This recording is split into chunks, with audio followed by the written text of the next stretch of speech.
சீனாவுடன் அரிய கனிமங்கள் தொடர்பான வர்த்தக ஒப்பந்தம் கையெழுத்திடப்பட்டுள்ளதாகவும் விரைவில் இந்தியாவுடன் ஒரு பெரிய ஒப்பந்தம் ஏற்பட வாய்ப்புள்ளதாகவும் அமெரிக்க அதிபர் டொனால்ட் ட்ரம்ப் தெரிவித்தார். அமெரிக்க அதிபர் டொனால்ட் ட்ரம்ப் வியாழக்கிழமை அன்று சீனாவுடன் அமெரிக்கா ஒரு ஒப்பந்தத்தில் கையெழுத்திட்டுள்ளதாக தெரிவித்தார்.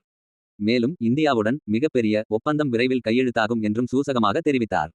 பிக் பியூட்டிஃபுல் பில் நிகழ்வில் உரையாற்றிய ட்ரம்ப் வர்த்தக ஒப்பந்தங்கள் குறித்து பேசியபோது, நாங்கள் நேற்று சீனாவுடன் ஒப்பந்தம் செய்தோம். மிகச்சிறந்த ஒப்பந்தங்கள் இதில் மேற்கொள்ளப்பட்டு உள்ளன. அடுத்து இந்தியாவுடன் ஒரு பெரிய ஒப்பந்தம் வரவுள்ளது. இது மிக முக்கியமானதாக இருக்கும். எங்களின் வர்த்தகம் இதில் புதிய நிலையை அடையும். ஆனால் நாங்கள் ஒவ்வொரு நாட்டுடனும் ஒப்பந்தம் செய்து கொள்ளப் போவதில்லை. சில நாடுகளுக்கு ஒரு கடிதம் அனுப்பி மிக்க நன்றி என்று கூறி 25, 35, 45% செலுத்த வேண்டும் என்று கூறுவோம்.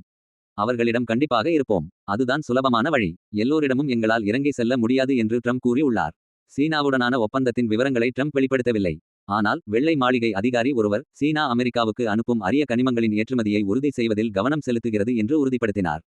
இது இதற்கு முன்பு உலகளாவிய விநியோக சங்கிலிகளில் இடையூறுகளை ஏற்படுத்தியது குறிப்பிடத்தக்கது.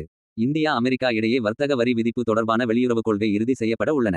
2 நாடுகளுக்கு இடையிலான வர்த்தக ஒப்பந்தம் இறுதிக்கட்டத்தில் உள்ளதாக அமைச்சர் பியூஷ் கோயல் தெரிவித்துள்ளார். ஜூலை மாதம் இந்த ஒப்பந்தம் செய்யப்பட வாய்ப்புள்ளதாக கூறப்படுகிறது. இந்தியா மீது அமெரிக்கா 26% வரி விதிப்பை போடுகின்றது. இதை குறைக்கும் விதமாக ஒப்பந்தம் செய்யப்பட உள்ளது. முக்கியமாக இந்தியாவில் நடக்கும் திட்டங்களுக்கு அமெரிக்க நிறுவனங்கள் டெண்டர் எடுக்கும் விதமாக சில சலுகைகள் இந்த ஒப்பந்தத்தில் அளிக்கப்படலாம் என்று கூறப்படுகிறது. அமெரிக்காவிற்கு $500 பில்லியன் அளவிற்கு இதனால் வருவாய் ஏற்படலாம் என்றும் கூறப்படுகிறது. இந்த நிலையில்தான் பாகிஸ்தான் சார்பாக வெளியுறவுத்துறை அதிகாரிகள் அமெரிக்க அதிபர் டொனால்ட் ட்ரம்பை சந்திக்க உள்ளனர். இந்தியாவிற்கு முன்னதாக அமெரிக்காவுடன் வர்த்தக ஒப்பந்தம் செய்ய வேண்டும் என்று பாகிஸ்தான் தலைகள் விரைந்து உள்ளனர்.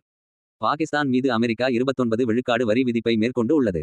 பாகிஸ்தான் காரணமாக அமெரிக்காவிற்கு $3 பில்லியன் வர்த்தக வரி இழப்பு உள்ளது.